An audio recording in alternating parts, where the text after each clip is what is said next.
Wanita ini adalah hantu yang sudah berada di dunia yang berbeda. Kali ini ia tak sengaja bangkit karena saat petugas kebersihan hantu tak sengaja kesetrum lalu membuat peti yang mengumpulkan semua anggota tubuhnya terjatuh dan ia pun bisa mengeluarkan diri dari peti itu. Dan kali ini tubuhnya sudah kembali seperti semula.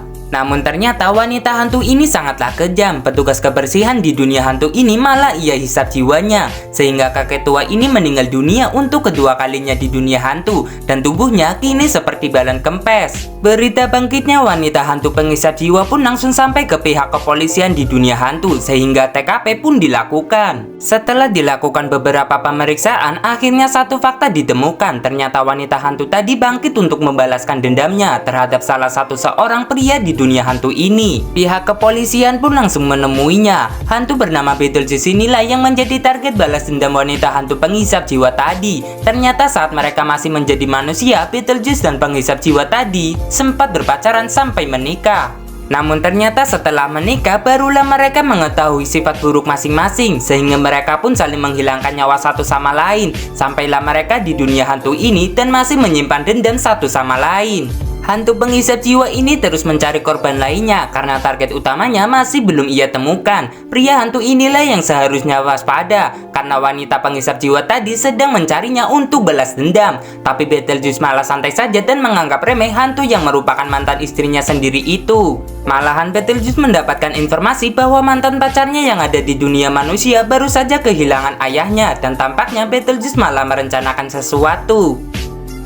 Sementara itu di dunia manusia, mantan pacar Betelgeuse masih dalam suasana duka bersama anaknya. Tapi malah ada seorang pria aneh yang melamar wanita bernama Lydia ini di tengah suasana duka. Sehingga anaknya pun merasa sangat kesal. Astri pun semakin marah karena ibunya malah menerima lamaran pria aneh itu. Karena emosi, Astri malah tidak fokus dalam berkendara, sampai-sampai ia menghantam pagar rumah orang lain. Dan bagaikan cerita Cinderella, ada seorang pemuda yang sedang bersantai di rumah pohon di tempat ia terjatuh. Astri pun langsung dekat dengan pemuda itu dalam sekejap saja. Begitu cepat sekali mereka merasa nyaman satu sama lain, sampai Astri mau dibawa ke rumah pemuda itu. Tapi tampak ada yang aneh dengan orang tua pemuda yang baru saja Astri kenali ini. Ibu dan ayahnya sama sekali tidak mau memperlihatkan wajahnya, tapi Astri pun cuek saja. Mereka berdua pun berjanji untuk merayakan Halloween bersama-sama. Berpacaran dengan hantu tentu saja membuat wanita ini sangat terkejut. Ia tak menyangka kalau pria yang baru saja dia kenali adalah seorang hantu.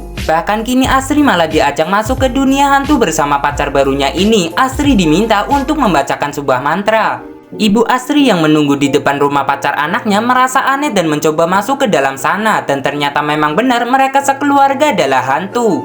Astri dan ibunya memang mempunyai kekuatan spesial bisa melihat hantu dan berhubungan dengan dunia hantu. Sang ibu pun terlambat menyelamatkan anaknya yang kini sudah berada di dunia hantu. Lydia pun teringat kalau ia punya mantan pacar di dunia hantu, lalu memanggilnya. Mau tak mau, Lydia harus kembali berhubungan dengan mantan hantu itu demi keselamatan sang anak dan berjanji akan melakukan apa saja. Betelgeuse malah ingin Lydia menikahinya setelah menerima bantuan darinya. Tanpa pikir panjang, Lydia pun sepakat demi keselamatan anaknya. Betelgeuse langsung membuka portal ke dunia hantu dan langsung mencari anaknya itu. Tapi Betelgeuse malah membiarkan saja portal menuju dunia manusia terbuka, sehingga para hantu yang sedang bekerja malah kabur dan lari ke dunia manusia, sampai membuat semua orang yang sedang merayakan Halloween sangat ketakutan.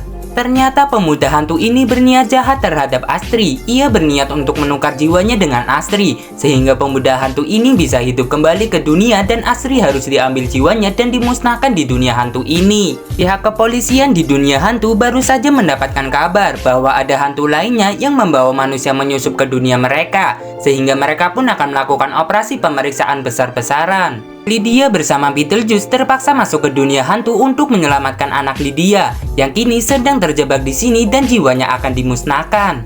Astri sudah sempat dimasukkan ke dalam kereta yang akan membawa mereka ke tempat pemusnahan. Namun untung saja Lydia masih sempat menyelamatkannya dan membawa Astri keluar dari sana. Tapi saat akan kabur, mereka malah memilih jalan yang salah dan masuk ke dalam sebuah gurun yang sangat dekat dengan planet Saturnus. Bahkan di sana juga ada seekor cacing raksasa yang akan makan mereka. Untung saja ada hantu pria yang menyelamatkan mereka. Dan ternyata pria ini adalah ayah dari Astri yang sudah meninggal dunia. Sungguh tak mereka duga akan reuni keluarga di dunia hantu, tapi waktu mereka tak banyak karena mereka harus cepat kembali ke dunia manusia. Astri harus cepat kembali ke gereja karena sebenarnya malam ini adalah hari pernikahan ibunya dengan calon suami barunya. Namun Betelgeuse malah muncul dan menggunakan kekuatan hantunya untuk mengendalikan pikiran calon suami Lydia. Sampai-sampai pria ini mengatakan kalau sebenarnya ia hanya ingin menikahi Lydia karena hartanya, sehingga pernikahan ini pun harus dibatalkan. Semua orang di gereja ini tiba-tiba masuk ke dalam handphone mereka. Ternyata itu semua adalah ulah Betelgeuse, seorang hantu yang ingin menikahi manusia bernama Lydia. Tampak Lydia sangat kebingungan karena sebelumnya Lydia sempat berjanji bahwa ia akan menikahi Betelgeuse jika anaknya berhasil diselamatkan. Semua orang di sini tiba-tiba hilang kendali atas tubuhnya karena pengaruh mantra dari Betelgeuse. Namun karena Betelgeuse juga sebenarnya adalah buronan, polisi dari dunia hantu sudah memergokinya, dan bahkan ada mantan istrinya Betelgeuse yang ingin balas dendam kepadanya.